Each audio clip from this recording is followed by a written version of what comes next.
Mister S YouTube channel पर आपका स्वागत है। अगर आपको हॉरर और डरावनी स्टोरी सुनना पसंद है तो कृपया हमारे चैनल को सब्सक्राइब जरूर करें और ऐसे ही रोमांचक स्टोरी सुनने के लिए हमारे चैनल को सब्सक्राइब जरूर करें और साथ में बेल आइकन को भी दबाना ना भूलें। और हमारा यह चैनल नया है तो कृपया ज़्यादा से ज़्यादा सपोर्ट करें। तो चलिए कहानी शुरू करते हैं। कुछ कहानियाँ रात के अंधेरे में ही जीवित रहती हैं। ये कहानी भी वैसी ही है, एक ऐसी डरावनी सच्चाई जिसे सुनने के बाद आप अकेले सोने से पहले 2 बार सोचेंगे।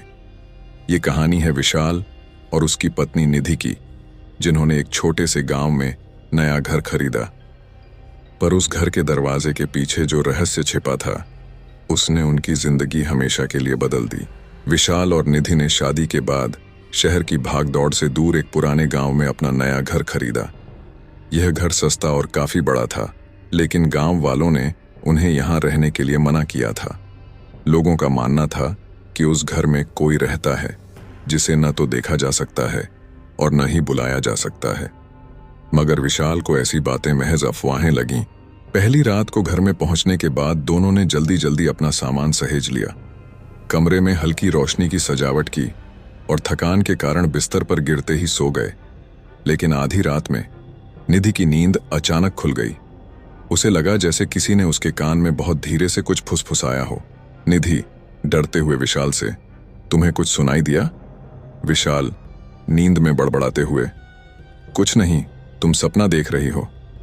निधि ने खुद को समझाया कि यह उसकी कल्पना होगी, लेकिन तभी उसने बगल के कमरे का दरवाजा खुद ब खुद खुलते देखा। उसकी धड़कनें तेज हो गईं। अगले दिन विशाल ने निधि की बातों को मजाक में उड़ा दिया, लेकिन शाम होते ही घर का माहौल फिर से अजीब लगने लगा। बत्ती अचानक बुझ जाती। कभी कभी ऐसा लगता जैसे कोई अदृश्य साया उनके आसपास घूम रहा है। दोनों ने इसे इग्नोर करने की कोशिश की, लेकिन डर धीरे धीरे उन पर हावी होने लगा। तीसरी रात जब विशाल बाथरूम में था, निधि को लगा जैसे कोई औरत की परछाई दरवाजे के पास खड़ी है। नॉरेटर, उस परछाई के कदमों की आहट इतनी धीमी थी कि उसे महसूस करना ही मुश्किल था, लेकिन निधि के रोंगटे खड़े हो चुके थे। यह वही एहसास था जिससे बचने की कोशिश वो कर रही थी, पर अब अजनबी साया उनकी जिंदगी में दाखिल हो चुका था। रात के 3 बजे अचानक पूरा घर हिलने लगा। दरवाजे अपने आप खुलने बंद होने लगे और फर्श पर रखे बर्तन गिरने लगे। विशाल घबराते हुए उठा और बत्ती जलाई, लेकिन सब कुछ पहले जैसा शांत हो गया। विशाल गहरी सांस लेते हुए, ये क्या था? भूकंप तो नहीं था? अचानक निधि के सामने रखा दर्पण छटाक से टूट गया। उसमें दिख रही परछाई ने जैसे उन्हें चेतावनी दी हो कि वे यहां सुरक्षित नहीं हैं। अगले दिन दोनों ने गांव के एक पुराने पुजारी से मिलने का फैसला किया। पुजारी ने उन्हें बताया कि उस घर में एक प्रेतात्मा रहती है जो किसी को भी अपने इलाके में नहीं आने देती। उसने कहा, तुम्हें यह घर छोड़कर चले जाना चाहिए, वरना तुम्हारी जिंदगी नर्क बन जाएगी। लेकिन विशाल ने पुजारी की बात को अंधविश्वास कहकर टाल दिया।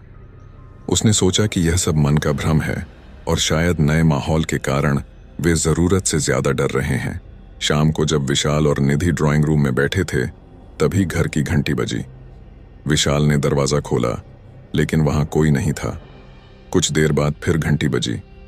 इस बार भी बाहर कोई नहीं था। निधि सहमते हुए, कहीं ये वही प्रेतात्मा तो नहीं? विशाल गुस्से में, अगर किसी ने मजाक किया है तो उसे मैं सबक सिखा दूंगा। विशाल ने दरवाजा बंद किया और अंदर आकर बैठ गया। तभी टेबल पर रखी घड़ी खुद गिर गई और उसकी सुइयां उलटी दिशा में घूमने लगीं। निधि की चीख कमरे में गूंज उठी। रात के गहराते ही भय का आलम और भी बढ़ गया। बत्तियां फिर से बुझ गईं और इस बार पूरे घर में किसी के पैरों की आवाज गूंजने लगी। निधि ने विशाल का हाथ कसकर पकड़ लिया। दोनों को अब लगने लगा कि वे किसी भयानक खेल का हिस्सा बन चुके हैं। एक ऐसा खेल जिसमें हारने की कीमत बहुत बड़ी हो सकती है। यह सिर्फ शुरुआत थी। उस अदृश्य प्रेत ने अपना खेल शुरू कर दिया था, लेकिन खेल की यह पहली रात उनकी आखिरी भी हो सकती थी, या शायद अब उनके पास वापस लौटने का कोई रास्ता नहीं बचा था। क्या विशाल और निधि इस खेल में विजेता बन पाएंगे, या यह घर उनकी सबसे बड़ी भूल साबित होगा? जानिए आगे की कहानी। विशाल और निधि ने उस भयानक घर में डरावनी घटनाओं का सामना किया था। लेकिन यह खेल अभी शुरू ही हुआ था। अब तक जो हुआ वो सिर्फ एक चेतावनी थी। असली आतंक अब आने वाला था। रात के अंधेरे में निधि और विशाल का डर गहराता जा रहा था। हर छोटी आवाज अब उन्हें किसी बड़े खतरे का संकेत लगती। दोनों ने सोने की कोशिश की, लेकिन एक भयानक आहट ने उन्हें फिर से जगा दिया। अचानक विशाल का ध्यान एक अजीब चीज पर गया। कमरे के कोने में एक पुराना लकड़ी का झूला धीरे धीरे अपने आप हिल रहा था। उसके हिलने की आवाज ने पूरे कमरे का सन्नाटा तोड़ दिया। झूले पर कोई नहीं था, लेकिन उसे ऐसे झूलते देखकर ऐसा लगा जैसे कोई अदृश्य ताकत वहां बैठी हो। निधि घबराते हुए, ये सब कुछ सचमुच हमारे साथ हो रहा है विशाल, हमें यहां से तुरंत निकल जाना चाहिए। विशाल दुविधा में, नहीं, हम डर कर भाग नहीं सकते, हमें इसका सामना करना होगा। अचानक कमरे में रखे लैंप की रोशनी बुझ गई और अंधेरे में एक साया दिखाई दिया। दोनों ने महसूस किया कि कोई उनके बहुत करीब है, लेकिन कोई दिखाई नहीं दे रहा था। निधि का हाथ अचानक ठंडा पड़ने लगा, जैसे किसी बर्फीले हाथ ने उसे छू लिया हो। निधि रोते हुए, यह यहां हमारे साथ है, हमें नहीं बचेगा विशाल। तभी विशाल को अपने पीछे किसी के चलने की आहट सुनाई दी। वह तेजी से पलटा, लेकिन वहां कोई नहीं था। तभी दरवाजा खुद ब खुद जोर से खुला और एक तेज हवा का झोंका कमरे में घुसा। ऐसा लगा जैसे कोई अदृश्य प्रेत दोनों के बीच खड़ा हो। अगले दिन विशाल ने गांव के पुजारी को फिर से बुलाने का फैसला किया। पुजारी उनके घर आया और घर का मुआयना करने लगा। उसकी आंखों में गहरी चिंता और डर का भाव था। पुजारी, मैंने पहले ही कहा था, इस घर में एक बुरी आत्मा रहती है, लेकिन यह कोई सामान्य आत्मा नहीं है। यह आत्मा उन लोगों से बदला लेती है जो इसकी चेतावनी को अनसुना करते हैं। निधि डरते हुए, कौन है वो आत्मा, क्यों वह हमें नहीं छोड़ती? पुजारी ने एक गहरी सांस ली और कहा, इस घर की पहली मालकिन ने यहां अपने पति के धोखे से तंग आकर आत्महत्या कर ली थी। उसकी आत्मा अब भी यहां रहती है और वह किसी को भी इस घर में चैन से नहीं रहने देती। पुजारी ने घर को शुद्ध करने के लिए पूजा शुरू की, लेकिन जैसे ही उसने मंत्र पढ़ना शुरू किया, घर में अजीब घटनाएं होने लगीं। बत्तियां खुद ब खुद बंद होने लगीं, खिड़कियां जोर जोर से बजने लगीं और हवा में एक अजीब गंध फैल गई, जैसे कुछ जला हो। अचानक पूजा थम गई। कमरे के कोने में रखा झूला जोर जोर से हिलने लगा, मानो कोई उसमें बैठा हो। तभी एक भयानक और धीमी हंसी पूरे घर में गूंज उठी। यह वह पल था जब विशाल और निधि ने महसूस किया कि यह आत्मा उन्हें केवल डराना नहीं चाहती, बल्कि उनका अंत चाहती है। रात होते ही माहौल और भयानक हो गया। विशाल ने दरवाजा बंद कर दिया, लेकिन यह कोई काम नहीं आया। निधि को ऐसा लगा जैसे कोई अदृश्य ताकत उसे बिस्तर से खींच रही है। वह चिल्लाने लगी, लेकिन उसके गले से आवाज नहीं निकल रही थी। विशाल ने उसे बचाने की कोशिश की, लेकिन तभी उसने महसूस किया कि उसका अपना शरीर भी मानो किसी अजीब ताकत के कब्जे में है। वह हिल नहीं पा रहा था, जैसे किसी ने उसे जमीन से चिपका दिया हो। अचानक एक ठंडी फुसफुसाहट उसकी कानों में गूंजने लगी। यह घर अब तुम्हारा नहीं है, यह मेरा है।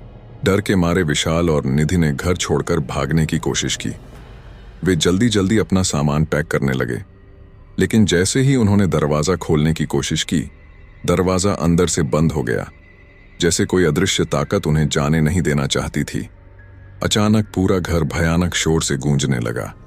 हर कोने से फुसफुसाहटें और अजीब सी आवाजें आने लगीं। निधि ने डर से विशाल को कसकर पकड़ लिया। दोनों को अब यकीन हो गया था कि वे इस प्रेतात्मा के चंगुल में फंस चुके हैं। विशाल और निधि ने भागने की कोशिश की, लेकिन दरवाजे उनके लिए बंद हो चुके थे। क्या वे इस प्रेत के खेल से बचकर निकल पाएंगे, या इस भयानक खेल का अंत उनकी जिंदगी का अंत होगा?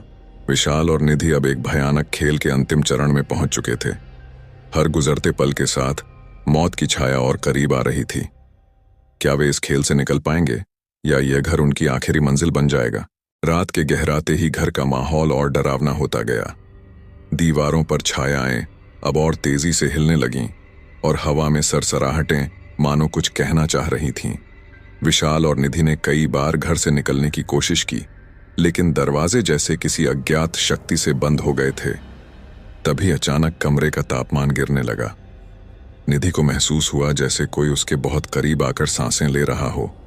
उसकी त्वचा पर ठंडी हवा की लहर दौड़ गई। निधि डरते हुए, हम यहां से नहीं निकल पाएंगे विशाल, ये हमें खत्म कर देगा। विशाल घबराते हुए, हमें किसी तरह इस घर से बाहर निकलना ही होगा। पुजारी से फिर से संपर्क करना पड़ेगा। विशाल ने पुजारी को फोन किया, लेकिन फोन पर सिर्फ अजीबोगरीब फुसफुसाहटें सुनाई दीं, जैसे कोई उस कॉल को भी नियंत्रित कर रहा हो। कुछ देर बाद दरवाजे पर जोर की दस्तक हुई। विशाल ने दरवाजा खोला। वहां पुजारी खड़ा था, लेकिन उसका चेहरा पहले जैसा शांत नहीं था। पुजारी डराते हुए, यह आत्मा अब तुम्हारी आत्मा से जुड़ चुकी है। इसे रोकने का एक ही तरीका है, तुम्हें इस घर में एक भयानक बलि देनी होगी। विशाल और निधि स्तब्ध रह गए। पुजारी ने उन्हें बताया कि आत्मा तब तक शांत नहीं होगी जब तक कोई इसके नाम की बलि न दे। लेकिन बलि किसकी होनी चाहिए, यह सवाल उन्हें भीतर तक झकोर गया। निधि घबराते हुए, क्या हम किसी और रास्ते से इसे रोक नहीं सकते? पुजारी गंभीर स्वर में, या तो बलि दो या आत्मा तुम्हारी जिंदगी खत्म कर देगी। तभी घर की सारी बत्तियां बुझ गईं और अंधेरे में भयानक चीखें गूंज उठीं। कमरे का हर कोना जैसे जीवित हो गया। विशाल और निधि अब पूरी तरह आत्मा की पकड़ में थे। निधि को लगा जैसे कोई अदृश्य ताकत उसे खींच रही है।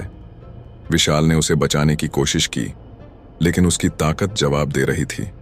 विशाल, मैं इस आत्मा से डरकर नहीं भागूंगा, हमें इसके पीछे का सच पता करना होगा।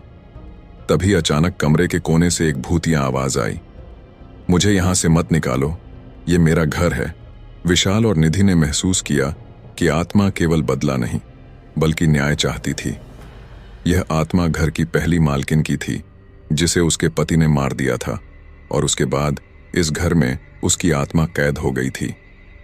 विशाल ने आत्मा से बात करने की कोशिश की। हम यहां तुम्हें कोई नुकसान पहुंचाने नहीं आए हैं, हम केवल शांति से रहना चाहते हैं। अगर हम तुम्हारी कोई मदद कर सकते हैं तो बताओ। आत्मा की चीखें धीरे धीरे थमने लगीं और उसकी परछाई कमरे के कोने में धुंधली हो गई। पुजारी ने उन्हें समझाया कि आत्मा को मुक्ति देने के लिए उस पर हुए अन्याय का प्रायश्चित करना होगा। विशाल ने गांव के रिकॉर्ड्स में ढूंढकर इस आत्महत्या की घटना को सार्वजनिक किया और उस महिला की याद में गांव में एक प्रार्थना सभा आयोजित की। जिस रात पूजा खत्म हुई, उसी रात घर में पहली बार शांति छा गई। झूला अब हिलना बंद हो गया था और दरवाजे खुद ब खुद खुल गए। ऐसा लगा जैसे आत्मा को अंततः शांति मिल गई हो। कुछ दिनों बाद विशाल और निधि ने वह घर छोड़ दिया। जाते जाते उन्होंने एक आखिरी बार उस घर की ओर देखा, जो अब शांत और खाली लग रहा था। नॉरेटर, कभी कभी कुछ खेल जीतने का मतलब होता है किसी और की हार को समझना। विशाल और निधि ने इस खेल को हार कर ही जीता था, क्योंकि उन्होंने आत्मा को मुक्ति देकर अपने लिए भी शांति पाई। यह कहानी हमें सिखाती है कि हर डर के पीछे एक छुपी हुई सच्चाई होती है। अगर हम उस डर का सामना करने का साहस जुटा पाते हैं, तो शायद हमें वह सच्चाई भी दिख जाए जो हमें मुक्ति दिला सके। लेकिन क्या आप अगली बार किसी अंधेरे घर में यह सोचकर घुसने की हिम्मत करेंगे कि वहां कोई आपकी प्रतीक्षा कर रहा है? तो दोस्तों, यह थी हमारी आज की कहानी। अगर पसंद आई हो तो चैनल को सब्सक्राइब करके वीडियो को लाइक ज़रूर करना, और आप कहां से कहानी सुन रहे हैं कमेंट में ज़रूर बताना, ताकि मैं अगली वीडियो में आपका नाम ले सकूं। तो चलिए मिलते हैं अगली वीडियो में, तब तक के लिए गुड नाइट।